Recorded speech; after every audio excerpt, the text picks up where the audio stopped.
Assalamualaikum warahmatullahi wabarakatuh. Kali ini kita membahas sejarah hidup Rasulullah SAW, cerita lanjutan. Nah, di sana ada beberapa tahun, kemudian ada tahun ke-10 Hijriah, ada utusan-utusan Ali bin Abi Thalib diutus ke Najran. Karena orang sudah mulai gentar, takut, sebagiannya beriman, ada sebagiannya masih bertahan, tapi Nabi mengutus, maka disebut tahun ke-10 Haji Wada. Satu riwayat menyebut 114.000, tapi riwayat ini menyebut arba'un alfan minan nas. Mi'ah 100 arba'un 144.000 jamaah. Situlah Nabi menyampaikan khutbah Haji Wadana ini. Terus Haji Wada, saat itu ada satu ucapan Nabi yang terucap. Apa kata Nabi? Inni la adri, aku tak tahu. La'alli la alqakum, mungkin aku tak akan jumpa lagi dengan kalian. Ucapan Rasul ba'da ami hada, setelah tahun ini. Bihadal mauqif, di tempat ini abadan. Nabi naik ke atas Jabal Rahmah. Sahabat berkeliling, jumlahnya 144.000 menurut riwayat Imam Abu Zur'ah. Semua sahabat Nabi 114.000. Wallahu a'lam bishawab. Yang jelas mereka banyak. Ada ucapan Nabi yang diingat sahabat setelah meninggal. Ini la adri, aku tak tahu, kata Rasul. Mungkin kita setelah ini tidak jumpa. Memang betul-betul tak jumpa. Itulah haji terakhir. Maka disebut dengan Haji Wada. Wada, selamat tinggal. Bulan Safar tahun ke-11 Nabi pergi ke Bukit Uhud. Haji Zulhijjah, Muharram, Safar. Bulan Safar pergi ke Bukit Uhud. Fasolla ala syuhada, dia mendoakan dari Bukit Uhud, Allahumma ighfir lahum warhamhum kal muadis, seperti orang mau pergi jauh pada orang yang hidup dan pada orang yang mati. Selamat tinggal. Suman surafa ilal minbar, setelah pulang di Bukit Uhud ini ke atas mimbar. Apa kata beliau? Ini aku siap memberikan syafaat untuk kamu kalian. Wa ana syahid, aku akan menjadi saksi. Wa ini wallahi, saya di atas mimbar beliau itu yang pergi umrah itu jamaah tengok mimbar di mihrab Nabi, di sampingnya ada mimbar. Disitulah Nabi tegak. Apa kata Nabi? Beliau berkata, wa inni, dan aku wallahi, demi Allah, la angdur ila haudi, aku sekarang melihat telaga, sedang melihat telaga. Rasul itu tidak masuk akal, sedang tegak di mimbar. Rasul berada dalam dua dimensi, telaga padang mahsyar. Itulah telaga yang disebut telaga Muhammad. Siapa yang minum di situ tak akan haus. Mudah-mudahan kita mendapatkannya. Amin. Wa inni u'titu mafatih khazainul ardh, aku sudah diberikan kunci segala muka bumi itu. Mafatihul wa inni wallahi wa andriku. Aku tak khawatir, musyrik, kalian musyrik. Tak pernah kalian musyrik sesudah Rasul itu, sudah Rasul mati. Tetapi yang ditakutinya itu kanlah cinta dunia, memperebutkan dunia. Yang dia ucapkan itu bukan bohong, bukan dongeng. Kalian menguasai dunia. Islam menguasai dunia. Sekarang banyak orang-orang Islam sudah sampai bahkan jadi wali kota di Eropa, menguasai Konstantinopel. Nampak saat dia berada di situ, dia bisa melihat bahwa Konstantinopel akan dikuasai Islam, Mesir akan dikuasai Islam, padahal bahasa saat itu belum. Aku sudah melihat kalian akan berkuasa. Aku tak takut kalian musyrik. Yang kukhawatirkan adalah kalian berebut dunia. Oh, itu yang dikhawatirkan, Rasul berebut dunia. Malamnya beliau pergi ke Baqi, bulan Safar. Rasulullah wa kharaja lailah.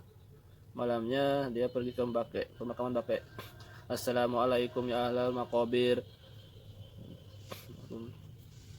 Nah, di situ datang, assalamualaikum wahai ahli kubur, semoga kalian merasakan lebih ringan daripada yang dirasakan orang lain. Fitnah-fitnah telah datang seperti sepotong malam yang gelap, yang akhirnya mengiringi awal, yang akhir jauh lebih buruk daripada yang awal.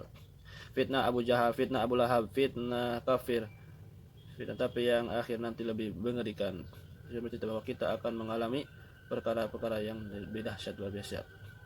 Berkata inna bikum lahikun, insyaallah kami menyusulkan. Siangnya pergi ke Uhud, malamnya pergi ke Baqi.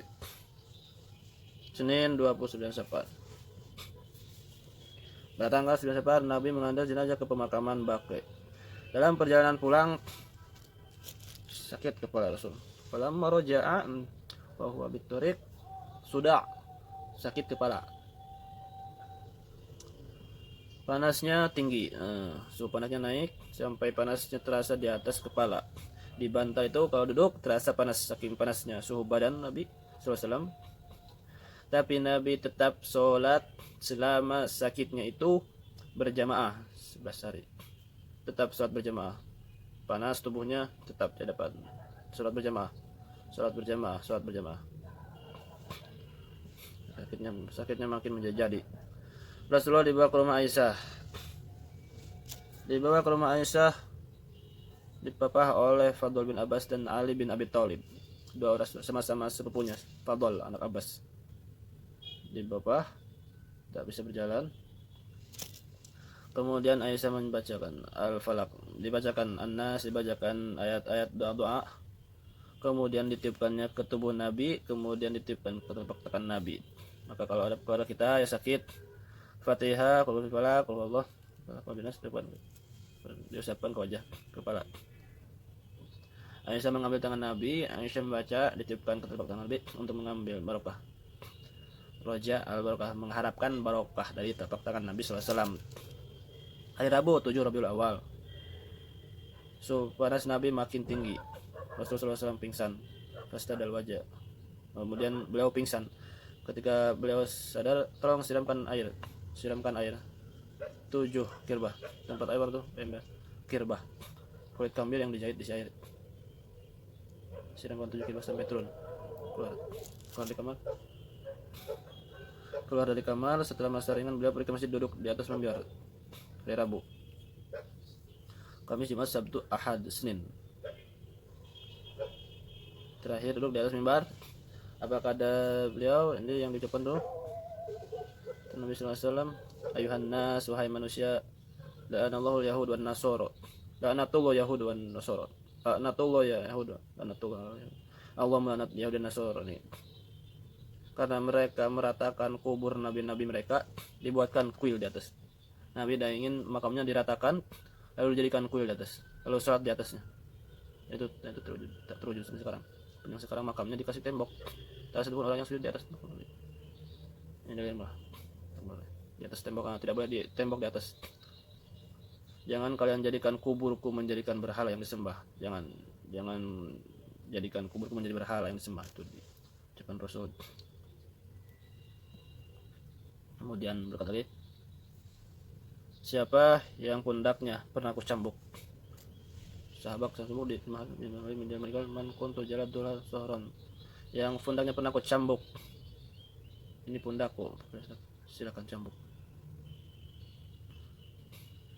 Siapa yang pernah tersinggung karena cakapku?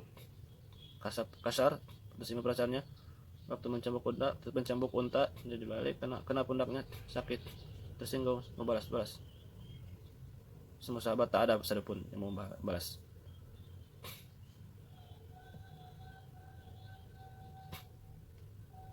Kemudian turun dari mimbar setelah sholat zuhur, naik lagi ke atas.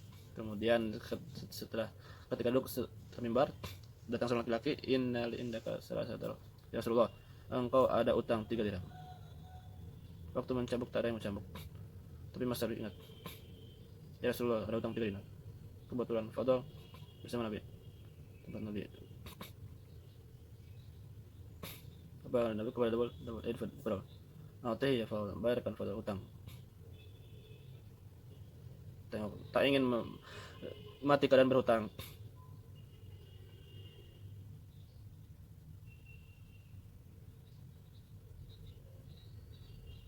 Sakit, panas, demam, tapi masih berjamaah.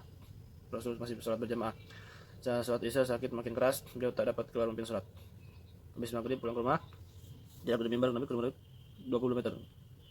Nah itu di kamar Aisyah 20 meter Aisyah tak bisa datang.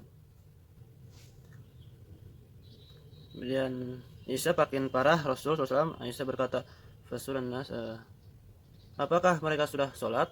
Kata sahabat, belum ya Rasulullah. Waktu saat itu sahabat tak sholat saat Aisyah, mereka menunggu ya Rasulullah. Tolong ambilkan air. Badannya lemas, kemudian minta ambilkan air, kemudian minta air di mandi, di mempurgi, pingsan. Tak jadi sholat Isya. Juga sudah sadar? Sudah sadar? Belum, mereka menunggu engkau ya Rasulullah. Mereka tahu sholat terhadap imam Nabi. Kemudian 3 kali. Sampai akhirnya inilah pertama kali Abu Bakar memimpin sholat. Sholat pertama kali dipimpin oleh Abu Bakar adalah sholat Isya. Pada hari Kamis 7 Rabiul Awal. Abu Bakar, aku tak bisa engkau lah. Sampai tengah malam, maka Abu Bakar memimpin sholat sebanyak 17 kali. Isya sampai subuh hari Senin. Kamis sampai Senin. Rasul meninggal duha menjelang subuh. Itu total sekitar 17 kali sholat. Hari Sabtu 10 Rabiul Awal, Nabi mau keluar untuk sholat zuhur. Tetap sholat, mau sholat berjamaah. Memang tawar menawar. Sholat berjamaah. Padahal Abu Bakar sudah ditekatkan 7 kali datang. Falamma ra'a Abu Bakar sholat zuhur hari Sabtu. Ketika Abu Bakar melihat Nabi datang, Abu Bakar ingin mundur ke depan, mengatakan tetap engkau. Kemudian dudukkan aku di samping Abu Bakar. Tetap di sholat, duduk di samping Abu Bakar di Sabtu. Ya, Rabu, Kamis, Jumat, Sabtu, Ahad. Ya, Ahad 11 Rabiul Awal. Hari Ahad semua di budak-budak itu hamba saya dibebaskan bebas. Tak lagi jadi budak. Kemudian ada uang, ya. Dinarin, 7 dinar. 6 atau 7 dinar. Semua dikasihkan kepada Yahudi Muslim, ke kaum muslimin. Pedang, tombak, peralatan perang tuh diberikan semua. Semua senjata-senjata diberikan semua. Baju besi tadi diberikan karena baju besinya tergadai di tangan orang Yahudi. Dia meminjam 30 sok gandum. 30 kali sok, 90 kg gandum. Masih ada utang.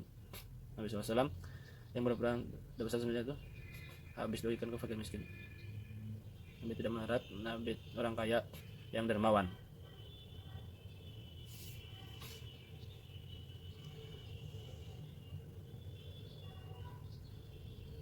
Dan disingkatkan dari kamar di sisi posisi imam, di sisi kamar Nabi. Nabi membukakan tirai tengah kaum muslimin mau sholat subuh. Kemudian buka tirai kamar Aisyah, mereka mau sholat subuh. Tiba-tiba kemudian senyum mereka sholat subuh. Lalu kemudian mereka menyangka Nabi ikut sholat bersama. Tapi kemudian Rasulullah memberi aba-aba, tangannya bertanda lanjutkan sholat. Tapi bisa untuk berjalan sholat di kamar. Lalu kemudian Rasulullah SAW balik subuh. Rasul salat di kamar Aisyah. Waktu duha memanggil Fatimah.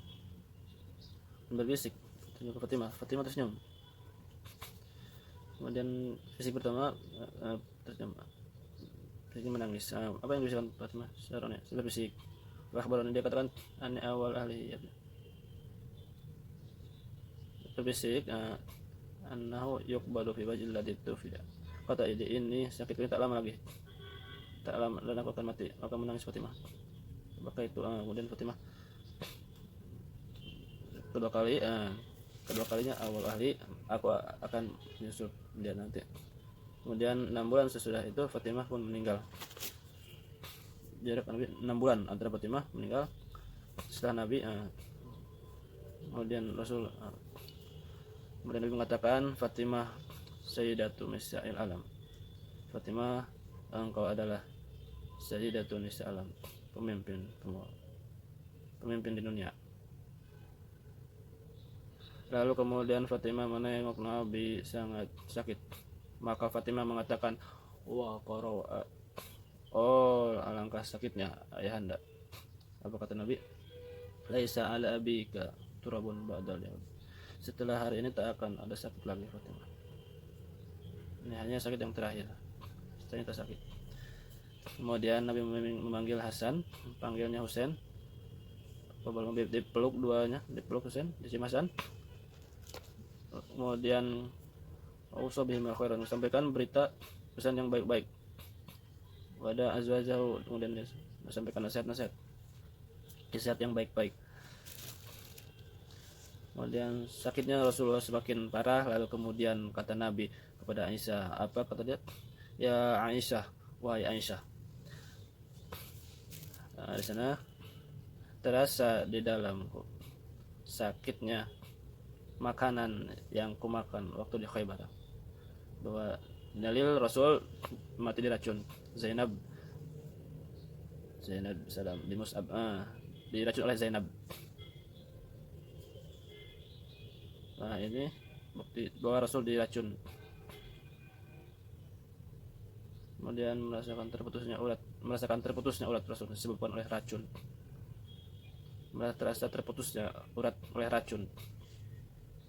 Ditutupkan kain ke wajah Nabi. Ketika pingsan ditutup kain ke wajah Nabi. Ketika sadar dibukakan kain. Apakah disebutkan la'natullah alal yahud wan nasara. Allah melaknat Yahudi. Karena mereka menjadikan kubur Nabi mereka sebagai tempat ibadah. Jangan jadikan kubur sebagai tempat di bawah. Tidak akan dua agama di bumi Arab, hanya satu saja, Islam. Terus diulang-ulang, apa kata Rasulullah? Salat. Jangan lupa kalian salat. Wa ma malakat aymanukum, budak hamba saya kalian. Ada perempuan, ada laki-laki, jangan kalian aniaya, jangan siksa. Bebaskan. Diurang beberapa kali ya. Sholat, jangan tinggalkan sholat. Wa ma malakat aymanukum. Menjelang siang lewat waktu duha, panas matahari terik menjelang siang. Senin 12 Rabiul Awal datang Abdurrahman bin Abu Bakar masuk ke kamar membawa siwak.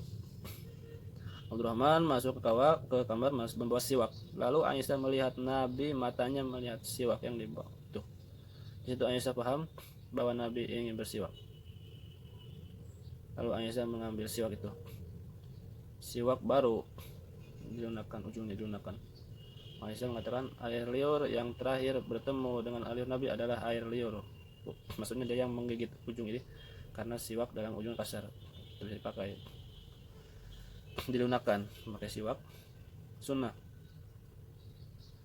Mau dibersih, mandikan disiram air, mulut mau dibersihkan, menghadap Allah. Apalagi indahnya mati dalam keadaan Nabi gosok gigi, habis mandi, habis berwudu bersih.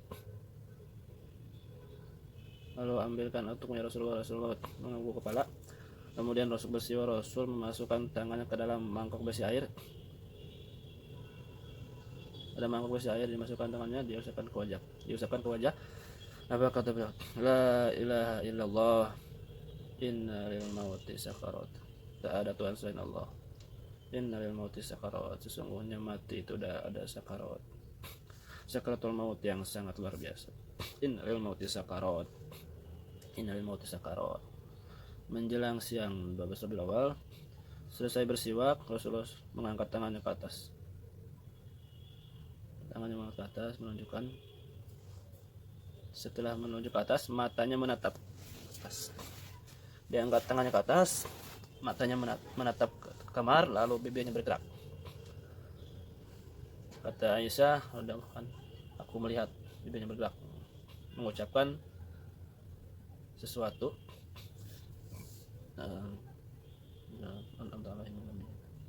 Ma'alladina an'amta alaihim, bersama orang yang kau berikan nikmat, minan nabiyyin, para nabi, wasiddiqin, orang yang siddiqin, wasyuhada, syahid, wassolihin, orang yang soleh.